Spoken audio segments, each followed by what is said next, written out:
दोस्तों, मैं 2011 की horror science fiction film the thing का रिकैप करने जा रहा हूँ।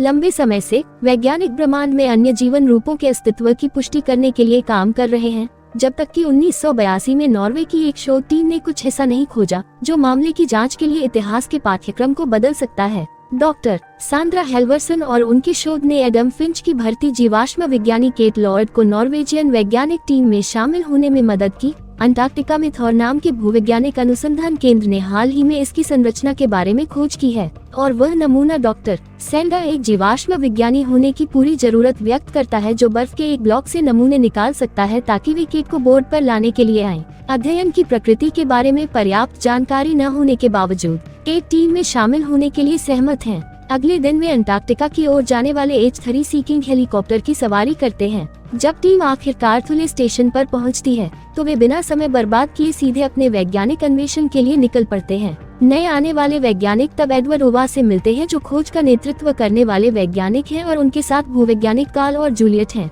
उन्होंने उन्हें पृथ्वी की संरचना की ओर बढ़ाया और जल्द ही वैज्ञानिक अंटार्कटिका की बर्फ के नीचे दबे हुए दुर्घटनाग्रस्त अलौकिक अंतरिक्ष यान को देखने आते हैं। बाद में वे वापस सतह पर चढ़ते हैं और एक प्राणी के जमे हुए शरीर को देखते हैं जो प्रतीत होता है कि उस रात के बाद 100,000 साल पहले दुर्घटनाग्रस्त होने से बच गया था। काय अन्य नॉर्वेजियन वैज्ञानिकों के साथ अज्ञात प्राणी को स्थानांतरित करने की तैयारी पर चर्चा करता है। वो टीम के साथ भी मिलती है और पेड़ा सहित नाम जानने की कोशिश करती है। फिर अगले दिन अपने कुत्ते के साथ मिलकर उसे खो देती है जो अंग्रेजी शब्दों को नहीं समझ पाता। टीम के कुछ सदस्य बर्फ के एक खंड में शरीर की खुदाई करते हैं और पूरे स्टेशन पर वापस ले जाते हैं, जबकि टीम इसका अध्ययन करने में व्यस्त है। डॉक्टर सैंड्रा और एडवर्ड उस कमरे में प्रवेश करते हैं जहां पूर्व बर्फ के अंदर जीव से एक ऊतक का नमूना प्राप्त करने की मांग करता है। प्राणी से एक छोटे से ऊतक का नमूना प्राप्त करने के लिए कभी भी अपनी टीम के सामने उसका खंडन न करें। वे बर्फ के मोटे ब्लॉक से गुजरने के लिए एक ड्रिल बिट का उपयोग करते हैं, जबकि हर कोई आराम कर रहा होता है।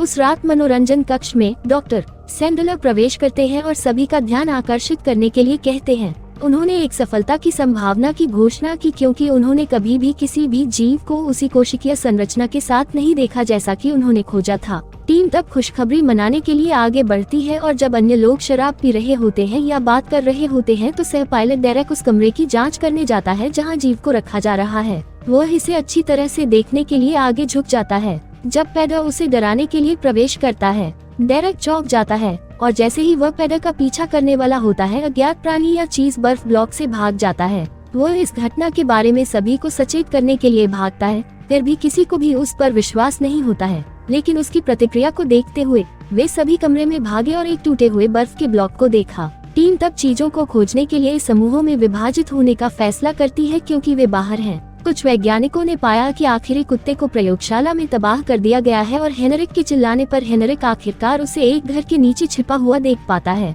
ये चीज उसे अपने तंबू का इस्तेमाल करते हुए पीछे से मारती है और ओलिविया के चेहरे पर खून छोड़ते हुए उसे अपने शरीर में खींच लेती है। फिर ओलिविया की मदद के लिए रोने की आवाज सुनकर अन्य लोग भी घटनास्थल पर पहुँचे। कुछ पुरुष उस चीज को बंद करने की कोशिश करते हैं लेकिन ये बनी रहती है, इसलिए वे घर में आग लगाने का सहारा लेते हैं। जो कुछ भी हुआ उसके बाद भी आखिरकार वह चीज जल जाती है। टीम के पास केट और एडम सहित टीम के कुछ सदस्यों द्वारा अध्ययन जारी रखने के अलावा कोई विकल्प नहीं है। बाद में जीवों के अवशेषों का शव परीक्षण करें। परिणाम ये पता लगाने की ओर ले जाता है कि चीज की कोशिकाएं हेनरिक कोशिकाओं को अवशोषित और नकल कर रही हैं। केट जल्द ही प्रयोगशाला से बाहर निकलती है और टीम के अन्य सदस्यों को दालान में देखती है। कार्टर, डेरेक और ब्रिग्स अब अपने प्यार को एक चिकित्सा सुविधा में भेजने के लिए हेलीकॉप्टर पर सवार होने की तैयारी कर रहे हैं। ऐसा लगता है कि जब पुरुष उड़ान भरने वाले थे तब क्या हुआ था। के ने भराव में फेंकी गई धातु और शव में बड़ी मात्रा में रक्त की खोज की। इस डर से कि वस्तु ने बोर्ड पर किसी को संक्रमित या नकल किया हो,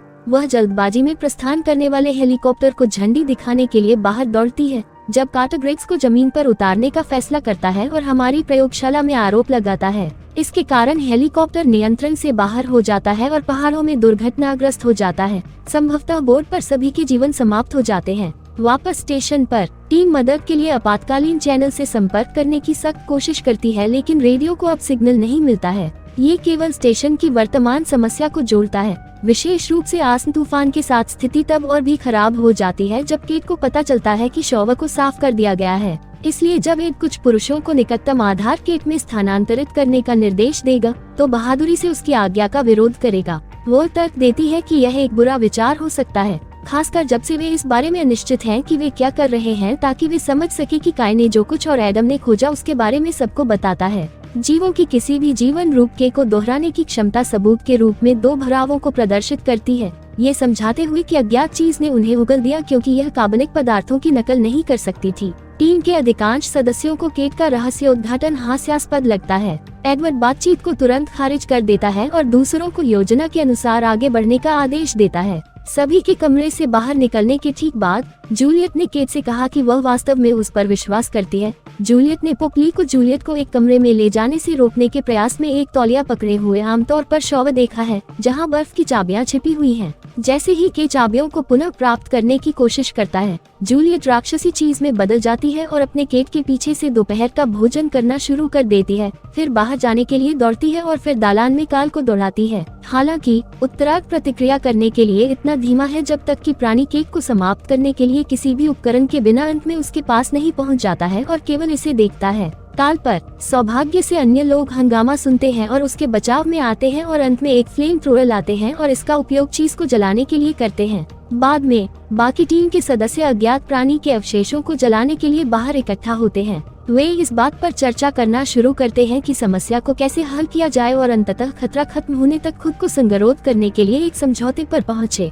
डॉक्टर सैंड्रा और एडम ने स्वेच्छा से सभी के रक्त के नमूने लेने और परीक्षण करने के लिए कहा, जबकि कानून और केट सभी वाहनों को अक्षम करने के लिए आगे बढ़ते हैं। फिर लास और केट के विमान दुर्घटना से लोगों को काम खत्म करने के बाद अंतिम शो क्रेग युक्त ग्रेनेड वाले क्रेग दिखाते हैं। काटा और डेरेक डगमगाते हुए वापस संदेह के साथ स्टेशन पर कि वे संक्रमित हो सकते हैं। टीम के कुछ सदस्य जलने पर प्रतिक्रिया करते हैं और तुरंत कैन के साथ उन्हें अलग थलग करने के लिए बातचीत करते हैं जब तक कि वे प्रयोगशाला में उस पर कुछ परीक्षण नहीं कर सकते। एडम और डॉक्टर सैंड्रा परीक्षण के लिए आवश्यक चीजें तैयार करते हैं। हालांकि जब वे दोनों थोड़े समय के लिए चले जाते हैं तो लैब आग की लिफ्टों में फट जाती है। आग बुझाने के बाद तोड़फोड़ का संकेत देती है। कमरे में तनाव पैदा हो जाता है क्योंकि वे एक दूसरे पर आरोप लगाना शुरू कर देते हैं और काय को बहुत सरल परीक्षण करने का प्रस्ताव देते हैं। जिन लोगों के पास शायद संभावित जोखिम नहीं है, वे टीम के सभी सदस्यों के दांतों का निरीक्षण करने के लिए टॉर्च के साथ आगे बढ़ते हैं, ये देखने के लिए कि किसके पास फिलिंग है और कौन उन्हें नहीं दिखा रहा है। सभी के मुंह की जांच करने के बाद वे निष्पक्षता बनाए रखने के लिए एडम, डॉक्टर सैंड्रा, एडवर्ड और कॉलिन को बाहर करने में सक्षम है। केट, काटा और डेरेक के दांतों को भेजने वाले कानूनों और जोनास को कमरे में वापस लाने के लिए जांचना चाहती है। हालांकि जब वे स्टोरेज शेड में पहुंचते हैं जहां दोनों अलग अलग कानून हैं और जोनास को फर्श में एक छेद मिलता है और महसूस होता है कि वे अगली इमारत में चले गए होंगे, आखिरी बार उनका पीछा करने की कोशिश की, लेकिन जैसे ही वह उस जगह के पास आया उसे तुरंत खींच लिया गया अंदर। जोनास उस इकाई में लौटता है जहां अन्य लोग कानूनों को बचाने में उसकी सहायता करने के लिए पैडॉक में भीख मांगते हैं, लेकिन केट ने सख्ती से उसे खड़े रहने और पहचानी गई संभावित चीजों पर अपनी नजर रखने का आदेश दिया, क्योंकि शेष सदस्य बहस करना जारी रखते हैं और एक दूसरे पर उंगलियां उठाते हैं और काटा और डेरेक आखिरी बंदूक और फ्लेम थ्रोअर लाते समय इमारत में प्रवेश करते हैं, यह मानते हुए कि दोनों ने कानूनों को मार डाला है। एडवर्ड पेरा को उन्हें जलाने का आदेश देता है। हीथर परेशान है कि उसे क्या करना चाहिए, लेकिन वह अंततः खुद को बचाने के लिए फ्लेम थ्रोअर को दोनों की ओर निशाना बनाने का फैसला करता है। डेरेक ने पैडे को बंद कर दिया, ये पीटर के ईंधन टैंक को पंचर कर देता है, जिससे एक विस्फोट होता है जो एडवर्ड को बेहोश कर देता है, जबकि मनोरंजन कक्ष में वापस ले जाया जाता है। एडवर्ड जागता है और आश्चर्यजनक रूप से अचानक परिवर्तन से अनजान चीज में बदल जाता है। जोनास जल्दी से एडवर्ड की विकृत बांह से संक्रमित हो जाता है क्योंकि चीजें अराजकता में बदल जाती हैं। दुर्भाग्य से फ्लेम थ्रोअर जो काटा में खराबी रखता है और स्थिति के प्रति उनकी धीमी प्रतिक्रिया उसी समय डेरेक पर हमला करने के साथ समाप्त होती है। यह एडवर्ड को एडम के शरीर को आत्मसात करने और भागने की अनुमति देता है। दूसरी ओर केट फ्लेम थ्रोअर उठाती है और संक्रमित टीम के सदस्यों के शरीर को जलाना शुरू कर देती है। उसने जल्द ही काटा के साथ मिलकर काम किया और वे उस चीज का शिकार करने के लिए एक साथ निकल पड़े जिसने अब एडवर्ड और एडम्स दोनों चेहरों का रूप ले लिया है।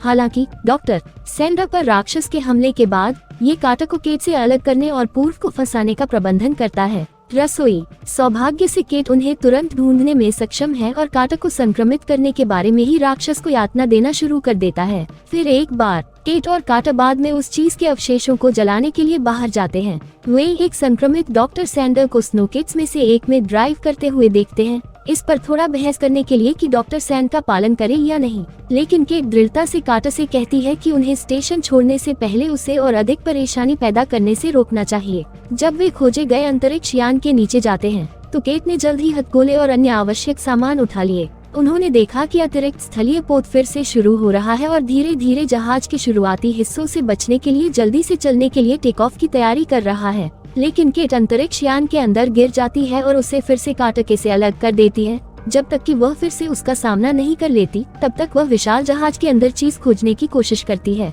इसका डटकर मुकाबला नहीं कर पा रहे हैं। वह एक संकरी जगह की ओर भागती है जहां थोड़ी देर के बाद चीज प्रवेश नहीं कर सकती विस्फोट से दूर। अंत में कार्टर और केटी सुरक्षित रूप से स्नोकिट में वापस जाने में सक्षम है, लेकिन केट को छोड़ने की तैयारी के रूप में कार्टर का सामना करता है कि वह कैसे जानती है कि वह अब मानव नहीं है। वह कहती है कि जब हेलीकॉप्टर के दुर्घटनाग्रस्त होने के बाद वह अपने बेस पर लौटी तो उसने देखा कि केट कार्टर ने उसके कान को छूने की कोशिश करते हुए उसकी बाली को देखा, लेकिन बाएं कान को छूने के बजाय उसने दाएं कान को छूने के बजाय बिना समय बर्बाद किया और कार्टर को जला दिया, जिससे कार्टर की तरह ही वह रोने लगा। चीज फिर केट अथक रूप से एक और स्नोकिट पर चढ़ जाती है और अगली सुबह उसे फिर कभी नहीं देखा जाता है। अगली सुबह एक नॉर्वेजियन हेलीकॉप्टर पायलट हमें नॉर्वेजियन शिविर में आता है और 2 चरण की चीजों के अवशेषों पर एक नजर डालने के बाद उसे खंडहर में पाता है, जिसे देखने के लिए वह चिल्लाता है। बचे लोगों के लिए अंत में ये पता चला है कि मनोरंजन कक्ष से भागने के बाद कॉलिन रेडियो रूम के अंदर गया और यह सुनिश्चित करने के लिए अपना गला और कलाई काट ली कि वह चीज उसे आश्चर्यजनक रूप से अंतिम आग से संक्रमित नहीं करेगी और मीशा सूरज इमारत से नुकसान पर बाहर आती है, जहां उसे आखिरी बार डेरेक और कार्टर द्वारा जाल की पहचान के बारे में अनिश्चित रूप से पकड़े जाने के बाद देखा गया था।